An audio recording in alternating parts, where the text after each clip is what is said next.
네, 여호와의 절기들 세 번째 초실절입니다. 레위기 23장 10절 이스라엘 자손에게 고하여 이르라 너희는 내가 너희에게 주는 땅에 들어가서 너희의 곡물을 거둘 때에 위선 너희의 곡물의 첫 이삭 한 단을 제사장에게로 가져갈 것이요 제사장은 너희를 위하여 그 단을 여호와 앞에 연납되도록 흔들되 안식일 이튿날에 흔들 것이요.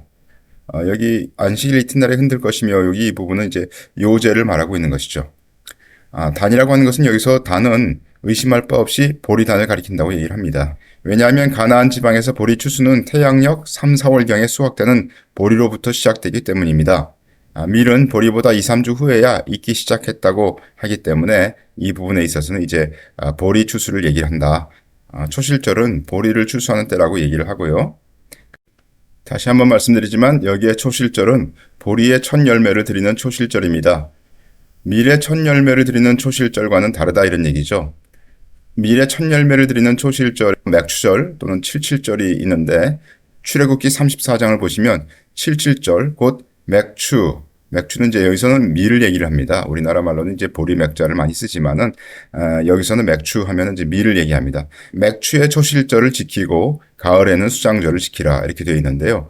여기서 얘기하는 초실절이라고 하는 것은 좀 전에 우리가 얘기했던 보리의 초실절을 말하는 것이 아니라 밀의 초실절을 얘기하는 것입니다. 그래서 칠칠절 또는 맥추절, 오순절이라고 하는 것은 우리가 좀 후에 다음번에 상고를 할 것이고요.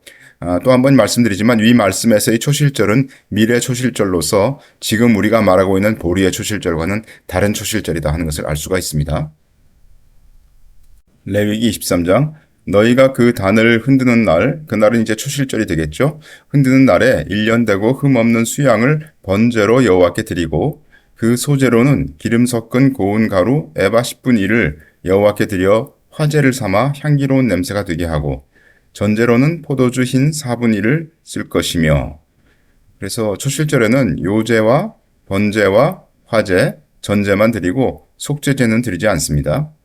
그것은 이미 주님께서 속죄를 위해서 6월절 어린 양으로 드려지셨기 때문이라고 하죠. 여기 안식일 이튿날이라고 하는 것은 무교절 축제는 엄밀한 의미에서 유대 종교적 니산월, 아비월이라고 하죠. 니산월 15일부터 21일까지 일주일 동안 지켜졌습니다. 초실절은 바로 이 무교절 기간 중에 지켜졌는데 그 정확한 일자가 언제냐 하는 문제에 대해서는 약간 사람들마다 의견이 다릅니다. 즉 어떤 자는 여기서 안식일을 하나님의 창조 사역에 근거하여 공식적으로 주어진 안식일 그것으로 간주하여서 초실절은 바로 무교절 기간 동안에 맞이하는 안식일 바로 다음 날이라고 주장합니다. 그리고 혹자는 여기서 안식일을 단지 노동을 쉬는 휴식의 날이라는 의미로 간주하여서 초실절은 바로 노동을 중지하고 성회로 모이는 무교절 첫날의 바로 다음 날, 곧 니산월 16일이라고 주장합니다. 여기서 우리는 안식일이 반드시 십계명에 제시된 그 안식일에만 적용되지 않고 속죄일과 같은 대절기의 휴식의 날에도 적용되고 있다는 점과 또 초실절과 오순절과의 관계 및 여호수아 5장 11절의 언급 등을 고려하여 후자의 견해가 보다 타당한 면을 지니고 있다고 볼 수 있다고 이제 주석이 되어 있는데요. 하여튼 뭐 이런 것에 대해서는 우리가 자세히 지금은 얘기할 필요가 없을 것 같고요. 좀 더 상고할 필요가 있습니다. 이 안식일이 어떤 안식일이며 하는 것에 대해서는 어떤 해석이든지 간에 주님께서는 안식 후 첫날 주일에 부활하신 것은 분명한 사실입니다. 흔들 것이며 이렇게 얘기를 했는데요. 제사장이 하나님께 요제로 드리는 것을 의미하죠. 요제 이 말은 이제 wave offering이라고 되어 있는데요. 이 요제에 해당되는 히브리 말 테누파는 흔들다 그런 뜻의 누프에서 발생한 말로 제사 드리는 4대 방법 화제, 요제, 거제, 전제 중에서 제물을 흔들어서 드리는 제사 방법을 가리키고 있습니다. 즉 제사장이 자신의 양손 위에 제물을 올려놓고 제단 앞에서 전후로 수평되게 흔드는 제사 방법을 가리킨다고 합니다. 여기서 제물을 제단 앞으로 내미는 행위는 그 제물을 여호와께 바친다는 사실을 뜻하며 그것을 다시 제사장 쪽으로 가져오는 그런 행위는 하나님께서 그것을 제사장의 몫으로 허락하셨다는 의미가 담겨 있다고 합니다. 요제에서 이처럼 가슴을 흔들어서 드렸기 때문에 이 가슴 부분을 가리켜서 흔든 가슴이라고 부르고 있죠. 한편 이 흔드는 예식은 제사장 위임식 때 또는 유월절이나 오순절에 첫 이삭 드릴 때 또 나실인의 경우 또 문둥병자가 속건제를 드릴 때 또 의심의 소제물을 드릴 때 레위인 성별식 때 그런 때 등에도 행해진 것을 알 수가 있습니다. 다시 레위기 보겠습니다. 이스라엘 자손에게 고하여 이르라 너희는 내가 너희에게 주는 땅에 들어가서 너희의 곡물을 거둘 때 위선 너희의 곡물의 첫 이삭 한 단을 제사장에게로 가져갈 것이요 제사장은 너희를 위하여 그 단을 여호와 앞에 연납되도록 흔들되 안식일 이튿날에 흔들 것이며 이렇게 되어 있는데요. 제사장이 추실절에 요제를 드릴 때 주님께서 부활하셔서 잠자는 자들의 첫 열매가 되셨습니다. 시기적으로 보시면 그때 주님께서 주일날 부활하시지 않으셨습니까? 주일날이라고 하는 것은 안식일 이튿날이니까요. 그러니까 위에서 레위기 23장 11절에 있는 것처럼 안식일 이튿날에 요제를 드릴 때가 바로 주일날이 되겠습니다. 그때가 바로 초실절 때였고 그때 제사장이 이제 초실절에 요제를 드릴 때 주님께서는 부활하신 그런 때가 된다. 이런 얘기를 하고 있는 것이죠.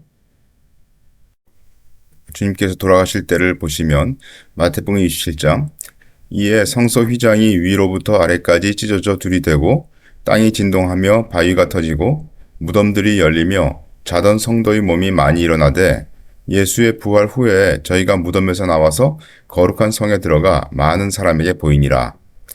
첫 이삭 한 단을 요제로 흔든다고 하였기 때문에 주님뿐 아니라 부활한 성도들도 있다는 것입니다.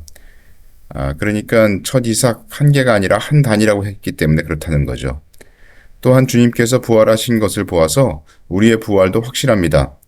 고린도전서 15장 만일 죽은 자가 다시 사는 것이 없으면 그리스도도 다시 사신 것이 없었을 터이요. 그러니까 주님께서 부활하신 것을 보면 우리도 부활하는 것이 확실하다 하는 것을 알 수가 있는 것이죠.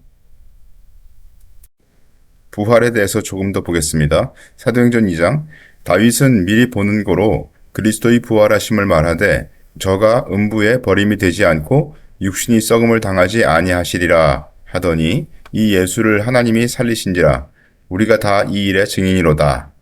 시편 보시면 이는 내 영혼을 음부에 버리지 아니하시며 주의 거룩한 자로 썩지 않게 하실 것임이니이다. 여기 시편 16편이 바로 이제 주님께서 부활하실 것을 예언한 그와 같은 구절이라고 보통 얘기를 하죠.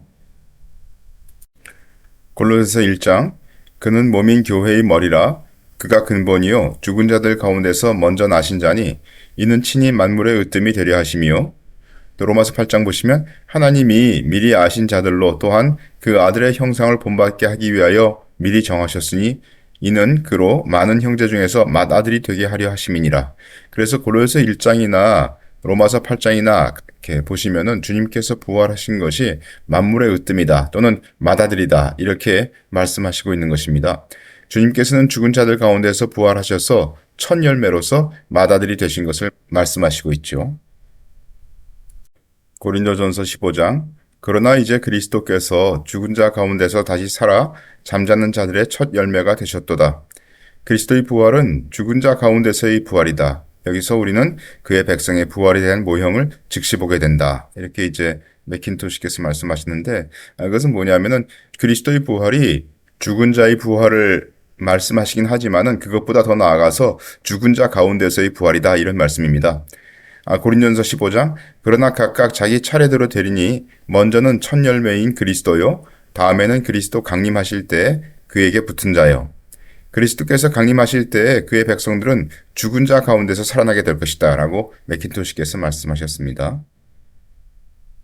사도행전 23장 바울이 그 한 부분은 사두개인이요 한 부분은 바리새인인 줄 알고 공회에서 외쳐 가로되 여러분 형제들아 나는 바리새인이요 또 바리새인의 아들이라 죽은 자의 소망 곧 부활을 인하여 내가 신문을 받노라. 여기 죽은 자의 부활이 있으리라는 것은 유대인들 중에서도 일반적으로 받아들여진 사실인 것을 알 수가 있는 것입니다. 요한복음 11장에 보시면 마르다가 가로되 마지막 날 부활에는 다시 살 줄을 내가 아나이다. 그래서 그 당시 유대인들도 죽은 자의 부활을 믿고 있었다는 것이죠.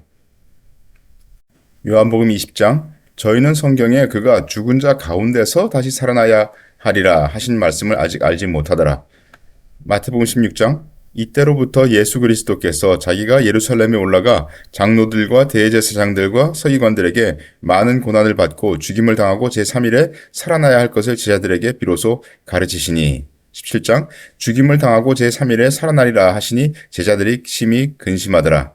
20장 이방인들에게 넘겨주어 그를 능욕하며 채찍질하며 십자가에 못 박게 하리니 제3일에 살아나리라. 그런데 이제 여기서 요한복음 20장 특별히 보시면은 주님께서는 죽은 자 가운데서의 부활을 말씀하셨다라고 볼 수가 있는 것입니다. 데살로니가전서 4장 주께서 호령과 천사장의 소리와 하나님의 나팔로 친히 하늘로 쫓아 강림하시리니 그리스도 안에서 죽은 자들이 먼저 일어나고 주님을 믿은 자들은 불신자들보다 먼저 부활할 것입니다. 따라서 주님의 부활은 죽은 자의 부활보다 더 나아가서 죽은 자 가운데서의 부활을 보여주셨으며 또한 신자들의 부활도 그와 같을 것임을 보이셨다라고 말할 수가 있겠습니다. 로마서 8장 예수를 죽은 자 가운데서 살리신 이의 영이 너희 안에 거하시면 그리스도 예수를 죽은 자 가운데서 살리신 이가 너희 안에 거하시는 그의 영으로 말미암아 너희 죽을 몸도 살리시리라. 교회의 부활은 분명히 그리스도의 부활과 동일한 원리에 기초하게 될 것입니다.